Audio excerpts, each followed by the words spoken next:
Hello friends, welcome back to my channel. So ఇది Ramzan food part 2 video అనమాట. మీకు last video ఎవరైతే చూడలేదో మన ఛానల్లో ఉంది, చూడండి. ఇక్కడ ఏంటంటే మనకి మెరడక్క స్క్వేర్ దగ్గర ఇలా చాలా ఫుడ్ ట్రక్స్ ఉన్నాయి. ఇక్కడ ఏంటంటే టాకోయ్ అనేసి అమ్ముతున్నారు.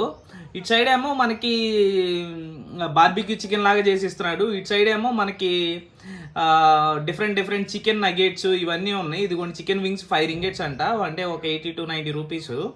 ఇదిగో రోటీ జాన్ అనేసి, ఈ రోటీ మధ్యలో మనకి చికెన్ కానీ బీఫ్ కానీ ఇవన్నీ పెట్టిస్తాడు. మనకి ఏది కావాలంటే అది తీసుకోవచ్చు. ఏదైనా 10 రింగేట్లు అంటే 180 రూపాయలు. ఇంక ఇటు సైడ్ ఏమో జ్యూసు మనకు అన్నీ ఉంటాయి అనమాట. ఇదిగోండి, ఇదంతా పెద్ద ప్లేసు. ఇదిగోండి, ఇక్కడ ఫుడ్ తీసుకెళ్ళి ఇక్కడ కూర్చొని తింటారు ముస్లిమ్స్ అంతా ఈవినింగ్ టైంలో. చూడండి, ఆఖరికి మన చెక్కల లాంటివి కూడా మంచిగా నీట్గా డబ్బాల్లో ప్యాక్ చేసి పెట్టాడు. ఒకటి 20 రింగెట్లు అంట బాక్సు. ఇక్కడేమో ఈ బాక్సులోనేమో ఫుడ్ రైస్ అను ఎగ్ పెట్టాడు.